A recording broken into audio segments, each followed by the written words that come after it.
Welcome to the Food Junkies Podcast. Here, we aim to provide you with the experience, strength, and hope of professionals actively working on the front lines in the field of food addiction. The purpose of our show is to educate you, the listener, and increase overall awareness about food addiction as a disease with abstinence as the solution. Here, we talk about all things recovery.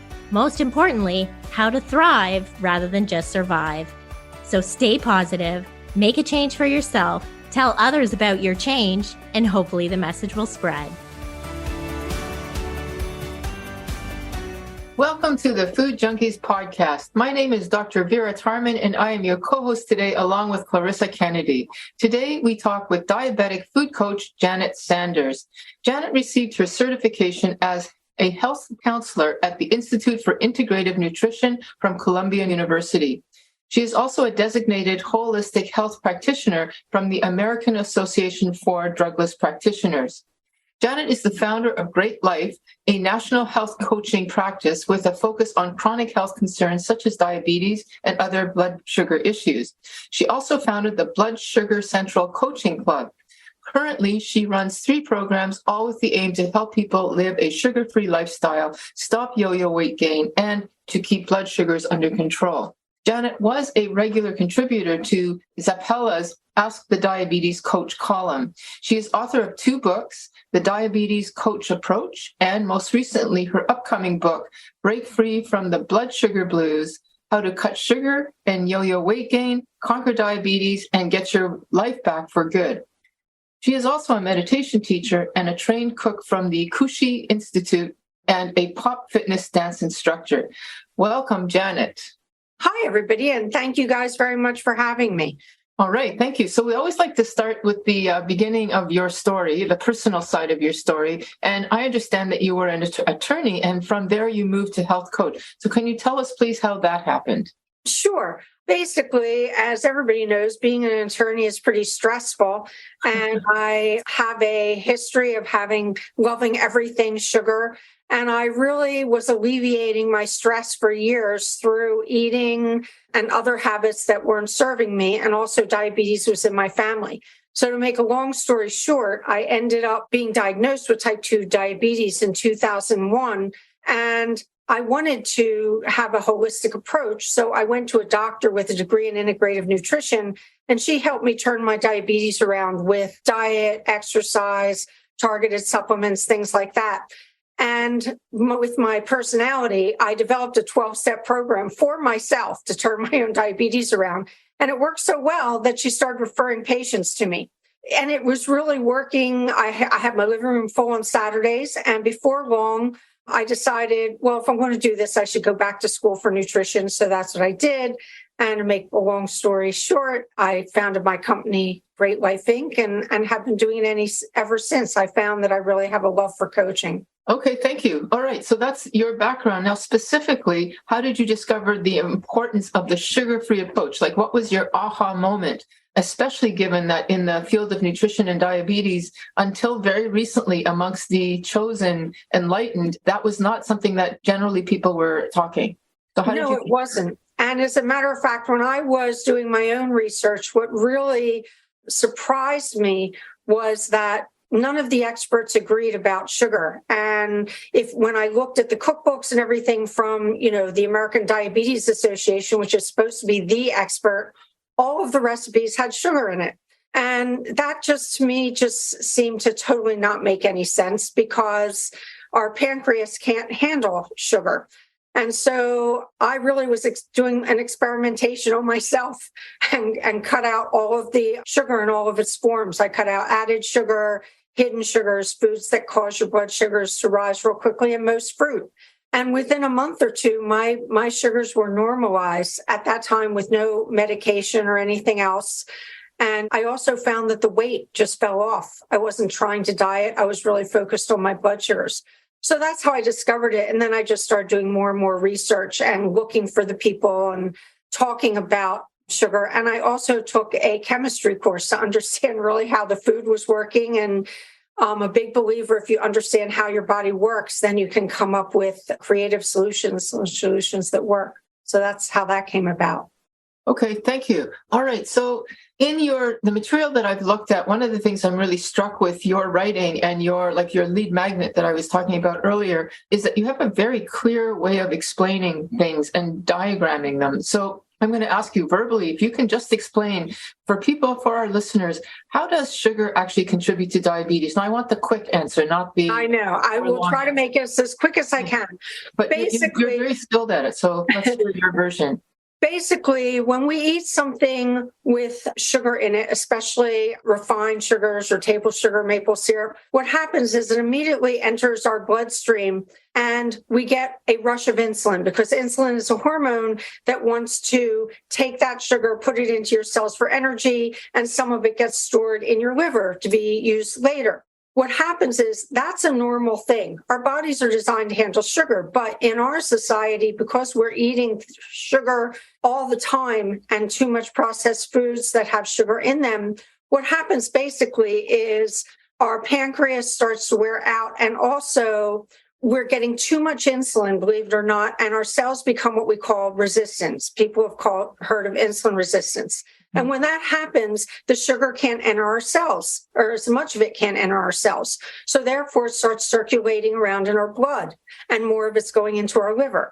And over the period of time, it becomes worse and worse, where less and less is getting into your cells, more is going into your liver. Your liver can only hold so much stored glucose. So more and more of it starts circulating into your body. And worse, your body starts to store the excess glucose as fat.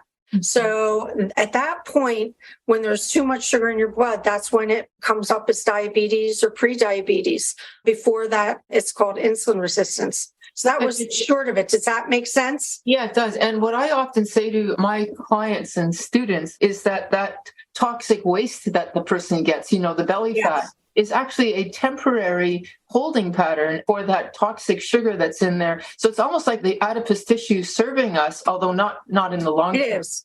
Yes. It is. The insulin is actually trying to save your life. And I write that in my book. It's saying, okay, you've got all this sugar circulating in your blood. We're going to try to put it into your liver, but your liver can only hold so much. So once all of those stores are used up, then your body stores the glucose as fat in trying to keep it from basically killing you. And your sugars rise to the 400, 500, 600 levels that some people get that lands them in the hospital. Right. And for those of us in Canada, that would read as anything sort of above 7.58 or 9 or 10. Or even 12, 15. There you go. Okay, so now that's sugar. What about refined carbohydrates? Like, we'll see, especially in the Facebook group, people saying, well, you can't eat starchy carbs. Like, so what's the problem there? The problem there is that there are certain foods that may not have any sugar in it, but your body doesn't know the label. It still interprets it as sugar because of the way the food's digested. So, for example, grain-based flour, when grain is ground into flour, when it's in your mouth, it immediately turns into sugar, just as if you were eating a teaspoonful of maple syrup. The same thing goes for not everyone's biochemistry is different, but for a lot of people, white potatoes metabolize that way. For a lot of people, white rice metabolizes that way. And of course, and processed foods, which mostly have, ground types of flours in them or other types of things that metabolize quickly as sugar. So that's the problem. And it goes through the same process that I just described. Once your body interprets it as sugar, it digests it the same way it would a chocolate chip cookie or eating a bar of chocolate.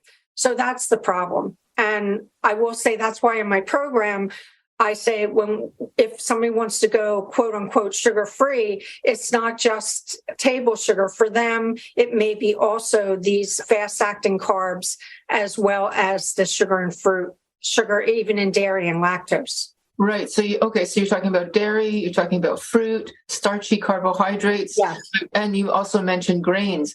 Okay, so it does really beg the question, but I want to put that off for a second about what do you do for vegetarians where that is what they're eating? But we'll get to that in a second. Before we get to that, can you give a generic explanation of your dietary approach and how that's different for the diabetic or the pre-diabetic or the non-diabetic, or is there a difference? Well, my approach actually, because most of my the clients that I work with are either know that they're insulin resistant or they have diabetes, or a lot of people come because they're experiencing yo-yo weight gain, which has an underlying insulin resistance component, or they have issues with sugar in and of itself, and they just feel either I'm a quote unquote addicted to sugar, or sugar is just causing a problem in my life and I want to change my relationship with sugar. And my basic approach is the same for all, because what I start with is a basic food plan, which is basically whole food, quality carbohydrates, high quality protein, no sugar.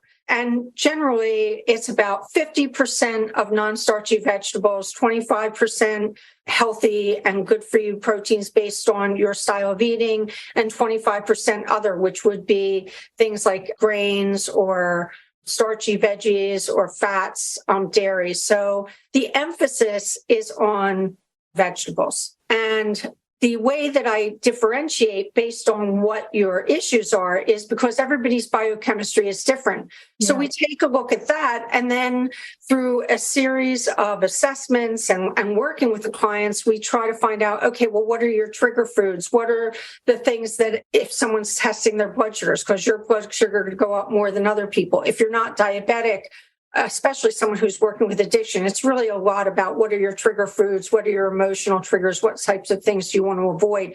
So then we narrow that down. And I would say also, I work on a basis of crowding out foods and then adding in foods. So it's not a dietary approach. We first say, okay, let's crowd out added sugar, and then let's work on crowding out those fast-acting carbs. Then let's see how you're doing with fruit. Some people can tolerate more fruit than others. I don't work on a basis of there's any food that you can't eat. I would say the only thing that's similar across the board is added sugar. Anyone that I work with, added sugar is an issue. And even with that, honestly, I don't say it's a never ever food, but it's certainly, a once in a while food. If it's not, and if it's a trigger for you, we're going to bypass the added sugar. What's your opinion on nut-based flour, like almond flour, coconut flour, those flours that tend to be less glycemic, according to the experts? I think there's two things. In and of themselves, as an occasional food, I think they're fine. For myself, they do not raise, my blood sugars. I don't get a big blood sugar spike. So I think that they're fine. I think emotionally, what you've got to look out for, and this happened to me I've been doing this for 20 years. I've had periods of this where if you're just repeating the same pattern with those flours, then no, I would say if what you're trying to do is deal with addiction and live a different way, then if you were eating chocolate chip muffins for breakfast and now every day you're having I can have a chocolate chip muffin, but it's almond flour every day. If someone really wants to change their life, I would say, no, that's not a great thing. So but I think it's fabulous that those things are there, because if it's your birthday and you want to celebrate with a cake, something like that, then I think it's good to have. I often eat waffles or something like that, and I'll use a little coconut flour. And you have to know how to use them as well. People have used recipes and go, "Oh, that was terrible," because you can't play around with baking. And I honestly don't do a lot of it for that reason. You have to be really careful.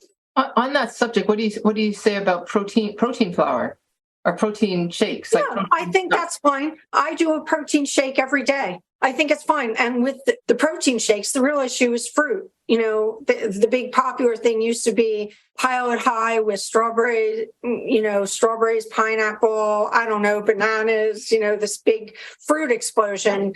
And actually, when I was first diagnosed, I didn't realize about bananas. So I was having a lot of smoothies with bananas and having an issue. So I do think smoothies are great. I do one every day with unsweetened acai and a protein powder.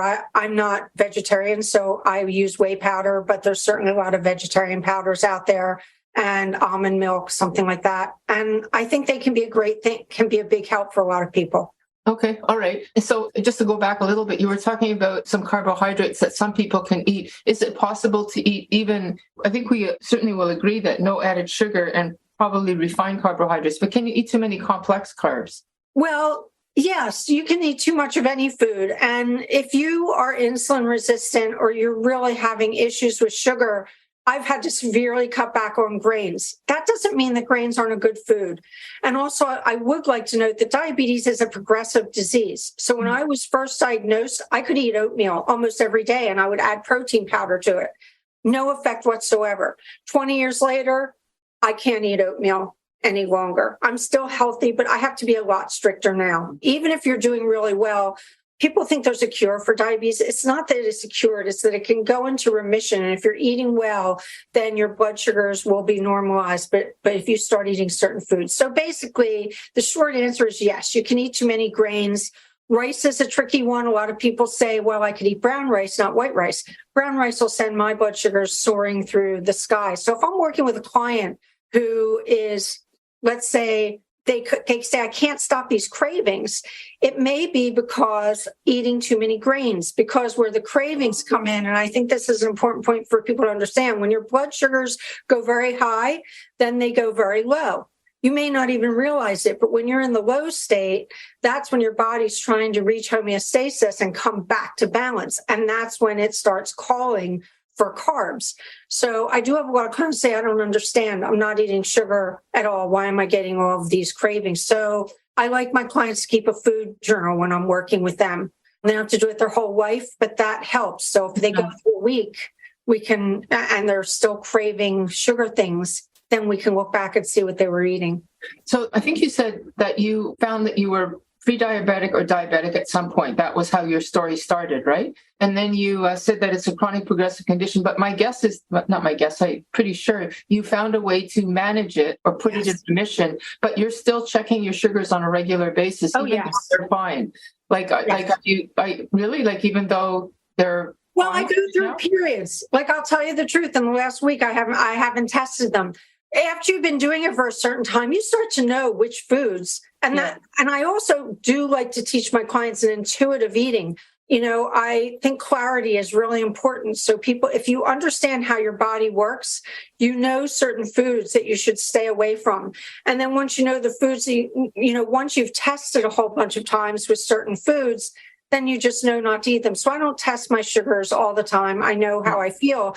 However, I'll give you an example, and this had to do with rice. I hadn't eaten rice in a really long time, and we went out, and I decided I'm going to have some sushi because, heck, there's hardly any rice in there. It was, mostly salmon and vegetables and blah, blah, blah.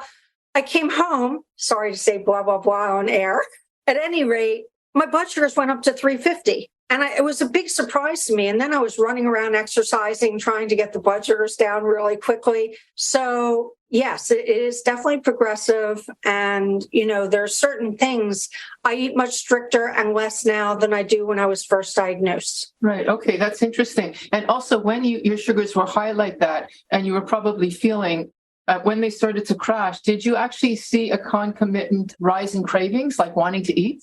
No, not in that instance, because I actually didn't get them down that low. I got them down to normal, not where they even crashed. And I use something called a continuous glucose monitor, where it's actually really cool because you can keep testing it. Like, I was walking around the house really fast, doing fast exercise, trying to bring it down.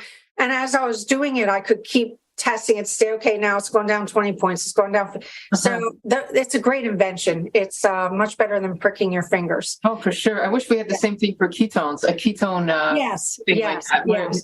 Somebody's got to discover that. Okay, so all of this discussion about carbohydrates and, rice, and so please explain how you would work with the vegetarian where that's what they're dealing with, because they're not eating proteins in the standard meats and whatnot. I mean, it's definitely a lot trickier if you're vegetarian, and then double that if you're vegan. Now, if you're vegetarian, my program is pretty easy to do because you're going to be filling your plates with you're going to really be focusing on non-starchy vegetables. And that's the bulk of what I eat, any sorts of types of non-starchy vegetables. Describe what you mean. What are we talking about? Okay, so that would be like green vegetables, kale, peas, carrots. You're in the orange category. Beets, even though beets have sugar, they're pretty healthy for you. But although I try not to eat a whole lot of them, but I'm trying to radicchio. So those types of lettuces. I'm going around the color chart. Cauliflower. Yeah, absolutely. Cauliflower is a big one. Broccoli, mushrooms, asparagus, Brussels sprouts, the whole world of vegetables. Okay. And then, the starchy vegetables that I mostly eat is sometimes sweet potato. And also regular zucchini squash is another big one that I'll eat. So that's the mainstay. For protein, if you're vegetarian, you're probably going to be eating things like tofu. If you know about it, maybe tempeh, beans. You can eat. Quinoa has a lot of protein. Quinoa is a full protein. So as opposed to some other vegetables where in terms of the amino acids, it's not a full protein, but quinoa actually is. And then people don't know that there are vegetables that have a lot of protein in them. I actually wrote a list down: mushrooms, peas, spinach, asparagus, broccoli, artichokes, cauliflower, kale, edamame. So you actually can get protein as a vegetarian from a number of sources, from the vegetables that you're eating, from certain grains like quinoa, from things like tofu, tempeh, and then from beans. The main thing that vegetarians and vegans need to be careful of is eating highly processed protein. I mean, the big thing now is, you can eat fake chicken, you can eat fake fish, you can get, your hot dogs, all of this stuff. And that's fine for a treat. However, it really has a lot of oils in it. It's highly processed like anything else. It's not a great way to go if you're trying to get protein. And a word about beans, because I get a lot of questions about that, because people who are trying to go keto look at beans and go, I'm not eating beans, 45, grams of protein, forget it. But what they don't understand is it's a complex carb that has the types of starch in it that's going to, your body has to assimilate it, has to work harder to digest it. So you're not going to get that big spike in blood sugars and the big crashes when you eat beans. It's going to digest totally differently. However, I would again say you don't want to eat a whole bowl of beans. The thing with beans, if you're going to eat them, is combine them with vegetables, combine them with something like quinoa. And then I always say, let your pancreas work like a Rolls-Royce engine. Then it's going to, go up a little bit, down a little bit, up a little bit, down a bit. So beans are okay as long as you eat them in moderation. Now, one of the things that I hear people who are, I guess, more on the carnivore continuum say about the vegetarian diet is that although there are proteins in plants, they're not as bioavailable, and therefore you'd have to eat a lot to get the equivalent amount of protein, and that would just be far too many carbs. So what would you say to that? Well, I would say that that's true to an extent, but that if the idea is to have a combination. So if you're eating vegetables, you're vegetarian, the idea is to pick the ones on a routine basis that are the highest in protein, and then combine that with your beans, combine that with your tofu. So, just if you're not vegetarian, you don't have to worry so much about which vegetables am I picking, which ones have the highest protein. But you just want to always err on the side of eating vegetables every day that are higher in protein. You can't rely on that altogether. You'll need something like tofu, something like beans, something like quinoa to get additional tofu.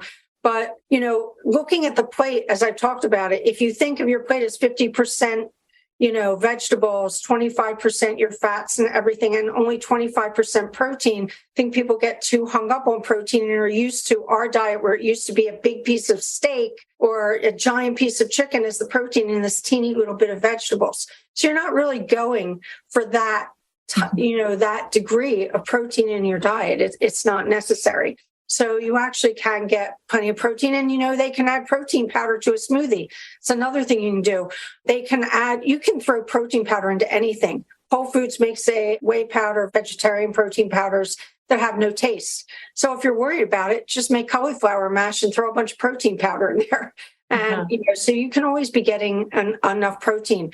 Vegans, they have it even harder. And one thing I forgot to mention with vegetarians is eggs. I mean, a lot of people who are vegetarian will use eggs and have, an egg for breakfast or throw an egg into something that they're cooking. Also, dairy has some protein.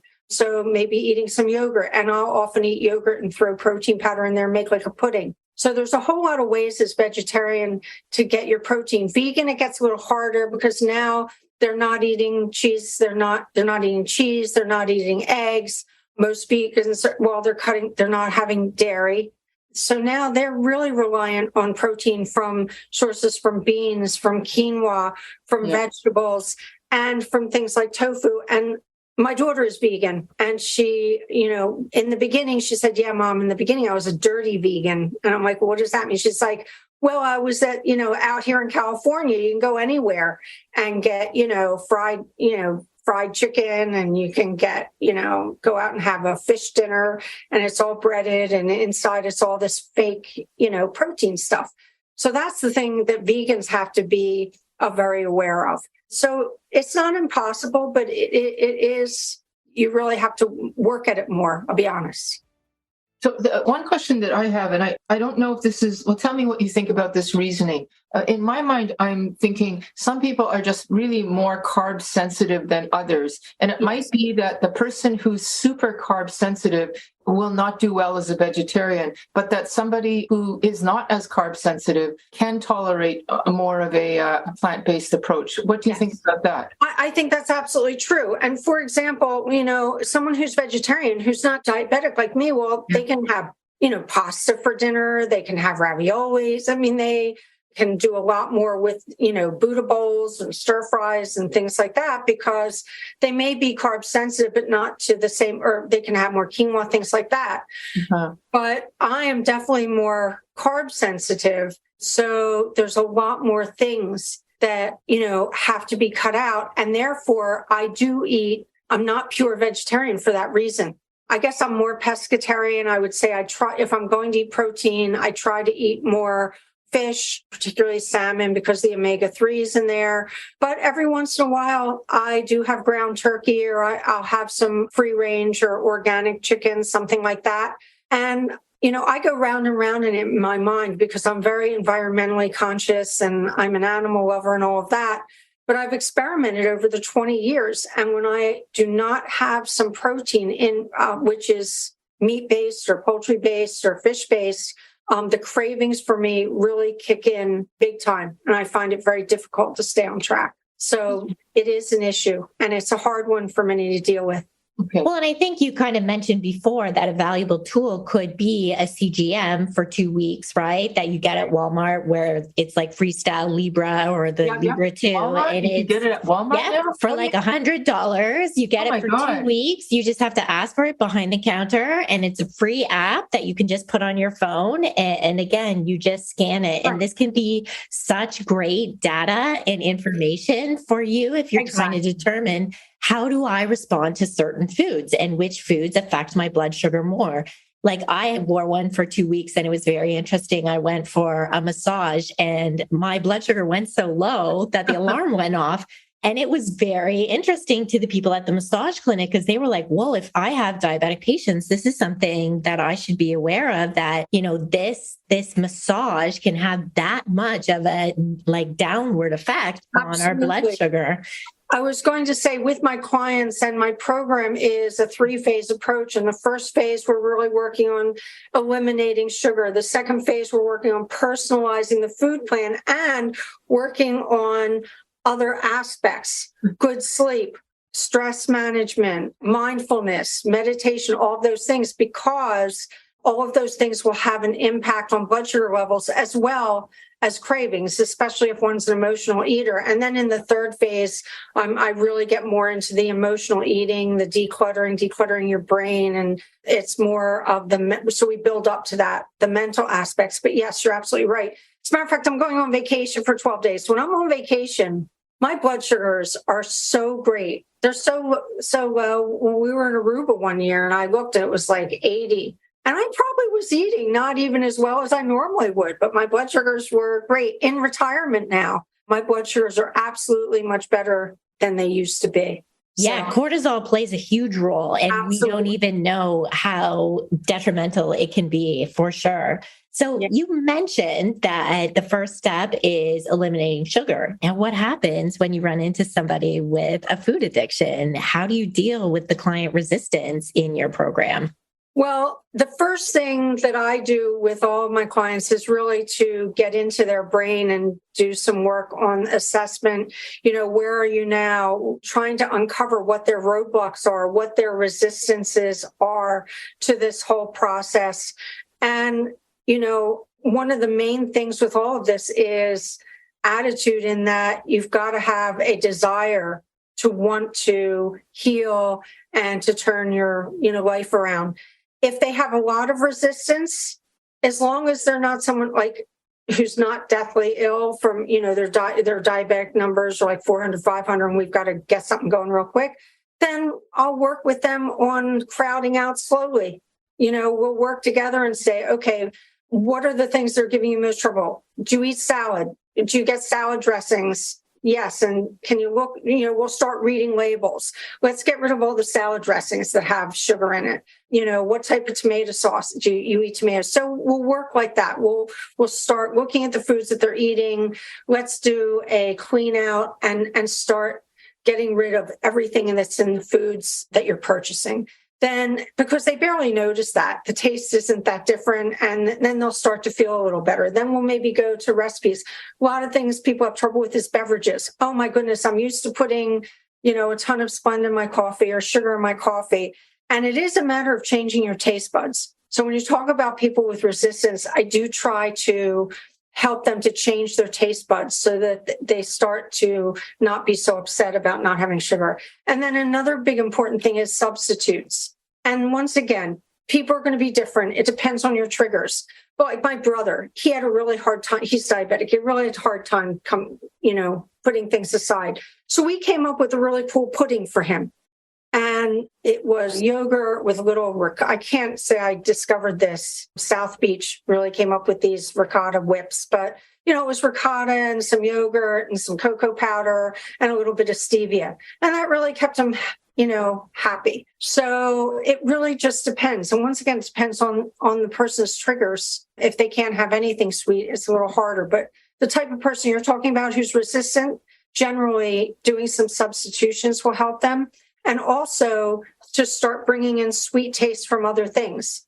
Our bodies do crave sweet taste, and maybe mentally we're craving sweet taste. So maybe sweet potatoes, things like that. So that's how I deal with it, just on a crowding out slowly, till it goes like a triangle. So like there's... Yeah. So it sounds like a harm reduction approach, yes. Right? Yes. To just get them to a place where then they're more and more willing to get to that goal of eliminating everything. Yeah. I mean, we definitely found that as a very successful strategy as well. Do you specifically work with like craving management, and how do you work with clients around that? Yes, I definitely, because cravings is such a big part of it.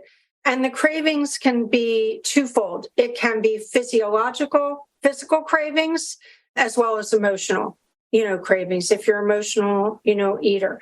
So I try to deal with the just like doctors do with disease, really. I try to deal with the physical cravings first, and to make sure that we're not dealing with those. And, that may take some time. There may be times when someone has a craving, and if they're keeping a food journal, we can figure out what caused that. On the emotional, level, then, we've got to start dealing with, is it reactive? Like for me, anxiety is my trigger for sweets. So I really need to get to work with someone and get to know them, if they find that they've had cravings, when do they occur? What's going on? I also have methodologies. I call mine the STOP methodology for not eating, trying, sometimes doesn't always work, but to not eat food when that craving comes in, to stop the action, to slow down, to figure out how you're feeling at that point. What can I do differently? I want to bring people to a point of conscious eating, because as you know, it's that unconscious where you come home from work, you haven't eaten all day, so you're having a physical reaction, you're also stressed out, and you're standing in front of a cabinet, and before you know it, you've eaten a whole box of something. That's unconscious eating. So if you can slow that down when you're standing in front of the cabinet, like, okay, I'm about to open this cabinet and shove a whole bunch of stuff in my mouth. Slowing it down. What's going on for me? What do I feel? How do I feel right now? Do I have something else I can do? Sometimes somebody may still go with the food, but I find even for myself, it'll be less, and there's an awareness there. So now I will say I'm not a psychiatrist or a psychologist. So I go to a certain level. I know where my boundaries are. If someone's emotionally, they've identified as from anxiety or this or that, but if someone is eating because of severe trauma, from childhood, maybe they were abused and they ate, to help themselves. I can help them stay on track with the cravings. However, we're going to work with someone who really can help them with childhood trauma. That's not my, so that's where the two dovetail. But very often I'll work with them and okay, this is what my therapist recommends. Okay, how can I help you stay on track with that? So it's a fine line between certain types of emotional eating, stress eating, and someone who's really eating out of, a severe trauma or something like that. But yeah, we have to, cravings are ever going. And, Vera, I do see a lot of people in the group who really beat themselves up. And I've posted about this. Honestly, I eat very clean and I'm a very aware person. I cannot say that my cravings have 100% gone away. If anxiety kicks in for me, I'm going to crave food. So, maybe for some people it can, but I would say for the majority of people, that sense of, I want to fix this with something sweet doesn't ever go away. The difference is that now you have tools in your tool bag and techniques so that you don't have to give into that craving. You have other things you can do. You know what other kinds of foods you can eat. Yeah. I mean, what you're describing in the addiction world, we would call euphoric recall. Like you have still that memory of a very strong memory of how when you're anxious, sweet mitigates the anxiety. Yes. That never goes away. That's a memory that every will have. But you're right. It's learning to have that pause between the feel and react. And then the toolbox that we use in that pause, and you're really aware of that. I think that's the key there. Because food is tricky. We're dealing with food all day and hunger all day. So we're always making decisions about what to eat, whether we should eat, whether not to eat. And one of the things that I, tell my clients is every time you're making a decision, and I work with my clients to understand, well, what are your goals? What are you trying to achieve? Is it just not eating sugar, or do you want to lose weight, or do you want to feel better about yourself? Or, what is it you're trying to achieve? So every food decision is going to take you towards that goal that we've determined, or it's going to take you away from that goal. And, you stay on the path, and sometimes you waver off the path, or you might be tempted to go off the path, but with the tools you can get back on. Yeah. But I try to not do a lot of negative self-talk about, oh my God, I was so bad and I did this. And because for a lot of people, that'll just lead to 3 more days of just the heck with it. Yeah. So that actually probably dovetails nicely into, if you could tell us a little bit about your programs. So because you have 3 different programs, presumably with, I think they're time frame related. So yes, they are. And they're all based upon this methodology that I developed, the 12-step methodology that I described, which is 4 phases. And the first phase is really... Just by the way, for folks, that's not the 12-step program. This is... No, I know. It is not... It is not the AA 12-step program. It just happens to have, 12 steps. So because I was confused at first, going, what's going on here? Okay, got it. Exactly. But the first phase of these steps is embracing change and getting the sugar out of your system and starting to, add in, crowd out foods, add in foods. The second phase is more living free from sugar, where now we're really personalizing our food plan and getting into things like sleep, getting restful sleep, exercise, all of the other things that enhance your food plan, and also getting more into the practical aspects, of shopping and cooking and food preparation, because my program is very practical in nature. I think that's important. And then once we go through that, then we're going to delve into how do you stay free? Because I do want to say here that it's the staying sugar-free that I see all over the internet when I go into different groups. It's not, so much starting. People don't have as much of a hard time starting as staying. So how do you manage your mind? How do you I even help people declutter their space, because declutter actually can cause a lot of anxiety for people, and they don't realize, and can keep you in a cycle of going back to food. It also, if your kitchen's really cluttered, then who wants to cook in there? So we do a kitchen pantry declutter. So a lot of that. And also, this is where we're really working on what habits are like the fabric of your life. So what habits are sabotaging you? What behaviors are sabotaging you? And how can we, change that? So we work a lot on in the third phase of the mental aspect, changing habits, changing behaviors, and also then really trying to enjoy life. How do you do social occasions? How do you go to a wedding? I get a lot of questions about the summer. It's barbecue season. What do I do now? Because what people really want ultimately is to love their life and to be happy. Like, yeah, they want to get the sugar out, but they really want to live a good life. So those are the three phases. The programs are really designed to they have to do, I've organized them on time-based, how much, and I also really try to make them affordable. So the high-level plan is a lot of my time. It is a group program, but there tend to be less people in the group, maybe 10 to 15 in a cohort, maybe 20 at the most. And it focuses on all three phases. So it's a 90-day program. It leads people through. There's a lot of support. They are part of a private community, et cetera. I have a middle of the road plan because sometimes that's not going to work for somebody. They don't want all of that. It's a group program. Everything is available online, as it is in the higher level program as well. Everything's available online, all of the videos and things, materials. But we're really going to focus on phase 1 and phase 2. So it's much more practically oriented. Of course, we're going to deal with habits and things like that, but we're more focusing on getting the sugar out and then living a sugar-free lifestyle at the practical level, personalized, getting your food plan in order. And it's not as personalized. They don't have as much access to me, but there is a group community.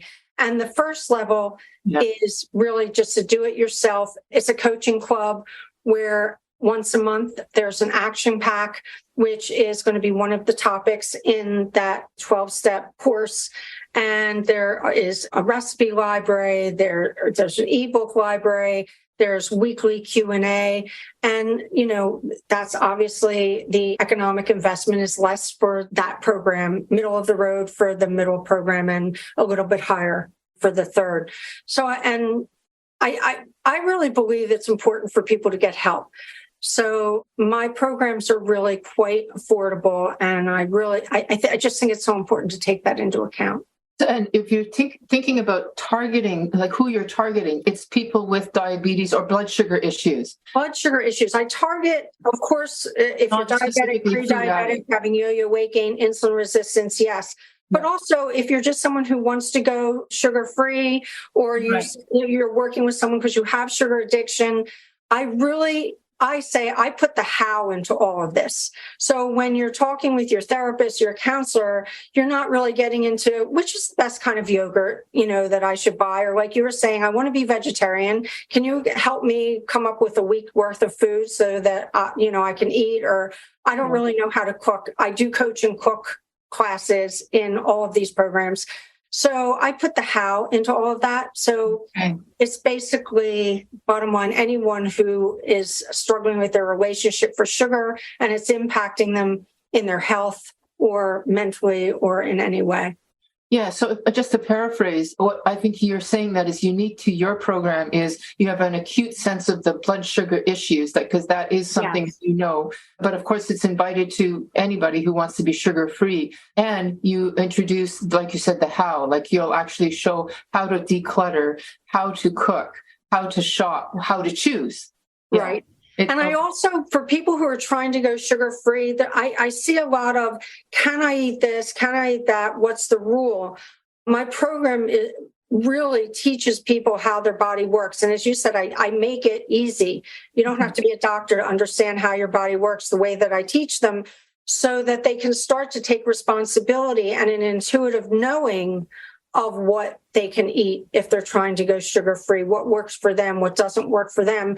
And the reliance on, they can start to be a lot more self-motivated and have a lot more confidence in what to eat and how to eat. Good. So you mentioned about your books, and that is something that really struck me, was how clear you write your material. So thank you. Tell us about your 2 books. Well, the first book, The Diabetes Coach Approach, came about because back when I was doing it, there was no such thing as a diabetes coach. There was one program in England that I was copying. So I really wanted I wanted people to understand how coaching could help someone who has diabetes or sugar issues. And we've talked, I'm not going to go into it, we've talked about how the coach can really help. and be a complement to that program. And it was the genesis of the 12 steps. And it was very much a workbook, because another thing that I strongly believe is that reading a book is not enough. You have to take action. So if you got that book, it's every chapter has activities and steps that people can take. And it goes through those 12 steps that we've talked about. Since then, a lot of things my views have changed on what you maybe is best to eat, not best to eat. So, and I'm also broadened my scope. The first workbook really was more focused on diabetes. The second one, Break Free from the Blood Sugar Blues, is really, like we talked about, that the more broad spectrum of people who are trying to deal with sugar issues, which honestly, Vera, for most people who have the sugar issues, they may not know it, but most are having underlying blood sugar issues. They're having underlying insulin resistance. Oh, yeah. Like that, even if it's not diagnosed by anybody. I'm convinced there's a parallel process happening. One's in the body and one's in the brain. And that book's going to be coming out. I'm still in the process of pulling it all together, but it's not so different than the first book, other than it's really going into more detail about the food. There's more recipes in there, and also just a little bit different approach about all the different medications have changed, the way we look at sugar. Even now I'm adding chapters in there about which are the best sugar substitutes because of all the controversy around erythritol and some of the other things. So just trying to bring it up to date. Okay. Actually, do you want to give us one piece of information, a tidbit about the sugars, the sweeteners? Yeah, the sweeteners that I used to recommend erythritol a lot. The issue with that is they've now been doing some studies that show it may have some effect on the heart in some people. So, my theory is if there's something else that you can use, maybe avoid it. I don't think it's the end of the world if you use a little bit of erythritol, but if you're worried about it, then you could use stevia. My go-tos are stevia, monk fruit. There's a new one out there, allulose. I'm playing around with that a little bit. Those are the three basically that I use. I'm going to say, and probably some people are going to gasp in absolute horror, but sometimes only if I'm making a certain dessert for a special occasion, I may use a syrup that has a teeny bit of Splenda in there. I mean, I'm not big on those types of sweeteners like saccharin or definitely not aspartame. I'm on the fence with Splenda for some people. It really just depends on what their particular view is, how they feel about it. So, yeah, I haven't ruled out Splenda, although with these sweeteners, you want to really be using them in moderation. If someone's telling me that they're putting it in everything, yeah, there's no moderation. That's a problem. They're just trying to recreate the sweet from what they were doing before. Yeah, which we see a lot in the Facebook group, people saying, well, so what can I have now instead of? And exactly. And my thing, like I said, is no, change your taste buds. Yeah. And so that you don't need it. I'm just tell you this real quick. When I go to a restaurant, if I eat coleslaw, especially at a deli, I might as well be eating a dessert. They put so much sugar in there. Now, most people are they have no idea. They don't even taste it. But when you start to change your taste buds, yes, it becomes so different. And so you really don't need to be cooking and adding sugar into every recipe to give it a sweet taste. And there's plenty of other ways to do that. So, yeah. Okay. Now, in your work, have you come across, I mean, I'm seeing it all the time. I'm a doctor, so I would, but the whole medication thing, like there's just been an explosion of interest in the most recent ones, especially Ozempic and it's the with the Ozempic, let me just say about medications. When I was first diagnosed, I, like everyone, was like, I don't want to go on a lot of medications. And I didn't. And I actually used a lot of targeted supplements to keep from going on medication. They worked really well. I'm a big believer in supplements. In the beginning, I don't think I could have managed my blood sugars as well as I did without taking chromium and without taking alpha-lipoic acid. And I used Benableaf. And there's a lot of really safe supplements out there. However, I would say this is not something you want to do on your own. I'm not a doctor. I always make people understand you've got to let your doctor know what you're doing. That's why I say choose a doctor that maybe knows about this stuff, because she was able to help me incorporate those things. Most doctors don't know about these supplements. No, they don't. And so that's why I help people with it. but I'm not a doctor. And so I'm really careful to say you've got to let whoever your medical team know if you want to use. But I will say supplements can be very, very helpful. And so, but doctors want to do the Ozempic. You want to do the drugs. And if you want to go without drugs, then you've really got to take it seriously. That's the other thing. I work with a lot of clients who come to me, they last about a month. I don't want medication. About half, when they see what they have to do, they can't deal with it. And that's a whole mental thing, like you were saying. And I try to say, well, let's go a little slower. Well, if you're diabetic and you're going a little slower, then you may need some medication. The only thing I want to say to people is that medication is not a failure. Everybody's biochemistry is different. The state of your pancreas is different. And sometimes you can go on a medication and go off of it. So I'm not anti taking medication for diabetes, but I will say that if you really put your mind to it and you want to, yes, you can probably do with it without those medications. I'm not anti Ozempic. I will tell you I have taken it in the past. I didn't have any really bad side effects from it. I think it's way being overprescribed for the weight loss thing. You don't lose that much weight on Ozempic. I don't even know where they're coming from. You might lose 5 to 7 pounds. It's definitely not worth it. But that's how I feel about, taking medication for diabetes. It's important to keep your diabetes low. You want to understand your medications so that there's certain medications basically, I don't want to go on and on about medication. Yeah, that's okay. What about some of the other tools that people use, like intermittent fasting? I think you said... Yeah, I actually love intermittent fasting, and it's pretty much how I live at this point because I'm not a big breakfast eater anyway. And there was a point where my blood sugars were being a little crazy, and so someone suggested intermittent fasting. So basically, I think it can be a great tool. If you have an eating disorder like anorexia or bulimia or something like that, I think you have to be careful with the intermittent fasting because it can sort of, I would imagine, maybe trigger certain things. But if you don't have those issues, I eat between 11 and 8 at night. So, and I have found that really works. Now, the reason it works is because there's something called postprandial blood sugar response. So after you've eaten, your blood sugars raise, and you're using glucose in your body. That's what your body's using for energy after you eat. That's what it goes for first. And it's going to use that glucose until it's used up. So if you don't have a fasting period, it's not going to get to the fat stores. So when you intermittent fast, people want to do it for weight loss. It's during those 4 hours right before you eat when your body's done with the glucose, then it can be really helpful for weight management. But I have found the simpler I eat, the better I am for my blood sugar. So intermittent fasting works great. And I can help people do that. The word breakfast is break fast. So if you're intermittent fasting, we say, okay, well, what do you want to eat for your break fast? Even if you're going to do it at 11 o'clock at night. So it's totally doable on my food plan. There's some people who just want to try it. And trying it with assistance is really the best way to do it. So I can lead people through that. Okay. Now, you mentioned something about how, just in terms of closing up, was there anything else that we didn't ask that you wanted to tell about your program or about your philosophy? No. Okay. I do like that one question, though, about because I've noticed there's been several people in our Facebook group that have come in and they've just been diagnosed with diabetes or type 2 diabetes.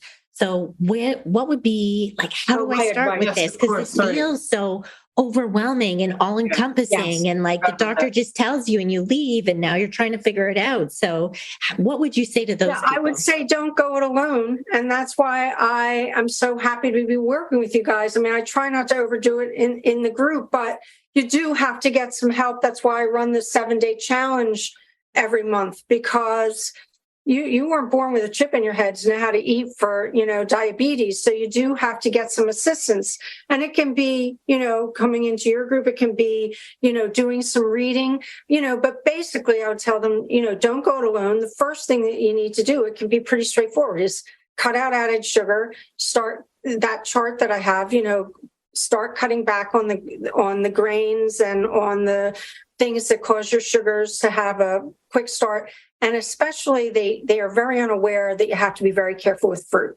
And a lot of nutritionists will tell you can eat as much fruit as you want. No, you cannot. I am very adamant on that stance. And I know on a nutritionist, it'll probably be, you don't know what you're talking about. because I've experimented with it. Believe me, there have been summers where I'm seeing this big fruit bowl and I'm like, you know what? The nutritionists, dietitians say I can eat fruit. I'm going to eat fruit. Oh, a week later, blood sugar is 300, 400. It's just my personal experience. Everyone's biochemistry is different, but I don't know of any diabetics who have just eaten fruit 2 or 3 times a day and as much fruit as they want and done okay. Now, do you feel, though, that if you have fruit and you pair it with a protein and fat, it's going to have less of a blood sugar effect, and therefore it can be consumed in more of a safe way? Yes, absolutely. Okay. So I have clients who want to eat a little bit of an apple for a snack. So apples have a lot of sugar in, but if you put some sugar-free and then you got the nut butter issues. So that's a whole other thing, and cheese issue. But if you maybe eat it with some chicken, have apple and have some chicken on the side. Yes. If you eat the fruit with protein, and I have a whole chart that tells people how much, and the other thing people don't realize is that fruit has fructose in it. Nutritionals say there's more fructose than sucrose in fruit, so it's okay. But the problem is that fructose is metabolized in your liver, and then you're going to get high triglycerides. And then when your liver can't handle anymore, you're still going to have the same issues. So, that's why, and I just say that for newly diagnosed because they don't realize it. So they'll come and say, well, I've been eating healthy, and then, I see for breakfast they had a fruit bowl. Well, that is or a whole watermelon when it's watermelon. Exactly. Yeah. So, and that's just education and knowledge. So that's what my number one thing is, don't go it alone, get some reading, get some help, and from someone who, you trust that, knows what the issues are. And where can our listeners find you? They can find me at your new book, the book that you want to give out. Yeah. My website is www.bloodsugarcentral.com. And I would say that's the best place to go because once you go there, you can join my Facebook group. You can get all the free books and ebooks that I have, and you can try the 7-day challenge rather than give out all the addresses for all those things. It's right on the homepage, all 3 of those. So and there's some free books that people can start with right away. Absolutely. And one of the things that I love is, how much I love your group. I just love it. And it helps me so much because I do have emotional eatings with sugar and all of those things, and so I find it's, if people are in your group and want just a little bit of more practical, in my Facebook group, there's a ton of recipes. I know that's what they like. And also, I think that when I start in June or July to offer the coaching club, which is going to be under $30, a month, it's going to be very affordable. That will be another great place that they'll have access to a recipe library and all sorts of the food plan, things like that.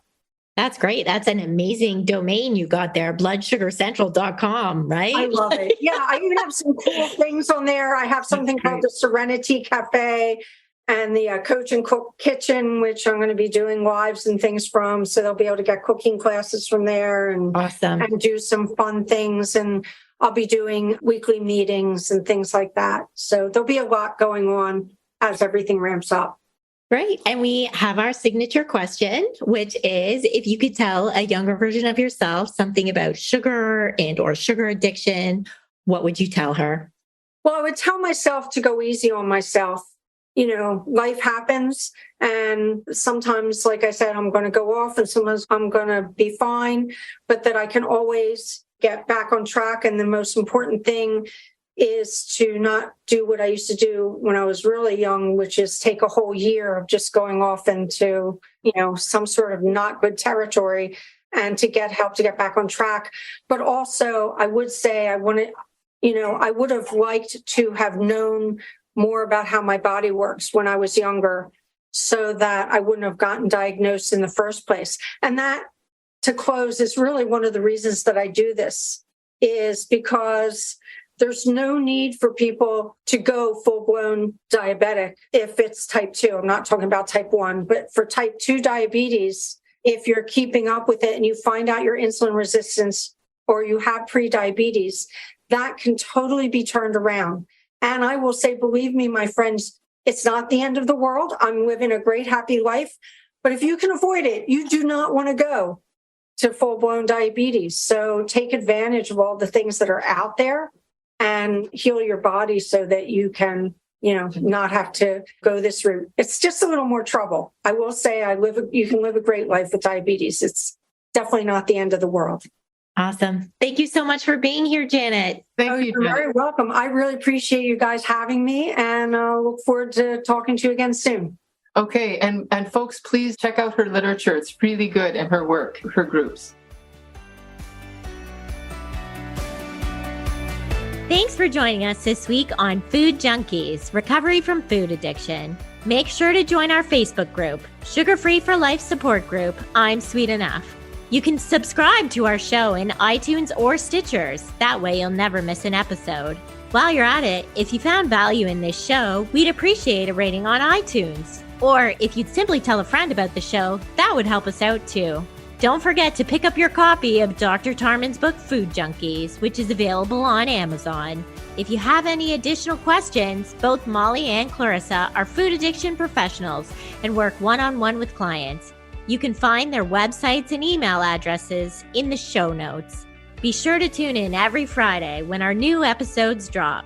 As Vera loves to say, the power is ours.